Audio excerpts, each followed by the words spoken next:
Welcome to SRG Insights, where we answer your questions about sales, sales management, and sales training. And today I want to talk about a question that often comes up in our conversations with clients, which is, how do you embed a company's culture in a sales training program? And I think it's a really interesting question because culture is something that's intangible, but we can kind of know it when we see it. So if we think about a lot of things that companies would like to have in a customized sales training program, could it reflect our sales process? Could it reflect our terminology? And those are very tangible. We can do research. We can talk to a sales enablement professional to understand the company's processes, maybe how they're using pipeline management. We can talk to salespeople, sales managers, and understand the terminology. But how do we learn about a company's culture? And so here's a couple ideas. And maybe I'll start with a definition, or my own definition of culture. To me, a company's culture is how its people interact with each other, how they interact with their clients, and how they engage with the community. And so to understand that, I could actually start by doing a little bit of research. I could look at the company's website, maybe see what their vision is, what their mission is, their values. And also take a look at press releases, maybe their events calendar, maybe they're interacting and doing some nonprofit things. Also look at kind of photos that they might have on the various social networks. And that might give me some clue based on what I'm reading and what I'm seeing based on my research.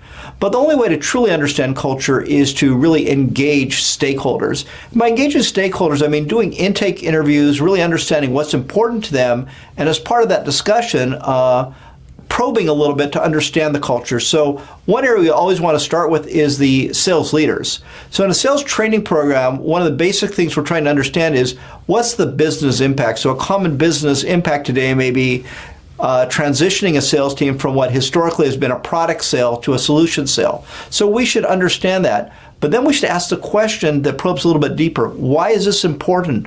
What have you done in the past? What behaviors will need to change to reflect how they're going to engage with clients in the future as part of that solution sale? Another great place to go is back to the training and development professionals. Maybe that's where you started in terms of engaging about the customized sales training program. And you could ask them, hey, what kind of programs have you run in the past? Were they successful? Why did this particular program succeed? Oh, this one wasn't received so well. Well, what's going on here? Why was that? Was it the way it was delivered? Did it come across as being off the shelf? If you had to replay that, what might you do differently? And then, of course, you want to talk to the sales managers and the sales reps. I mean, the sales reps are really the intended audience for the program. They're the ones that are going to have to change how they sell and how they interact with customers. So you want to make sure they're really open to that form of change and solicit their input. And then the sales managers are going to have an ongoing responsibility to reinforce and to coach to the program. So we also want to make sure we're getting their buy-in and really understanding how, kind of the cadence of their business. How often do they visit with customers? What do those customers' interactions look like? If they have physical locations, we really would love to go and visit or maybe spend a day riding with a sales professional, because that's going to give us a real inside view as to how they're engaging with their customers and a day in their life looks like. Once we have gathered that information, again, this is more by questioning and observation, we then want to compile it and take it back to those exact same stakeholders to really validate that we understand the culture and they agree we've captured that, at least from a intellectual standpoint. And then we want to really embed that in the program itself in the form of customization.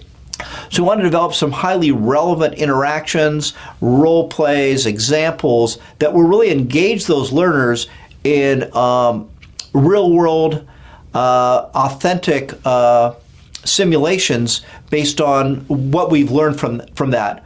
One other key point, and again, this may be a budget question, but to the extent you can actually include branding and graphics, and those graphics, I mean images that actually come from the company's website or from their marketing files, the pictures just send a very strong symbol as well as a branding to the stakeholders and the participants that you've really internalized their culture and that it is being reflected in their training program.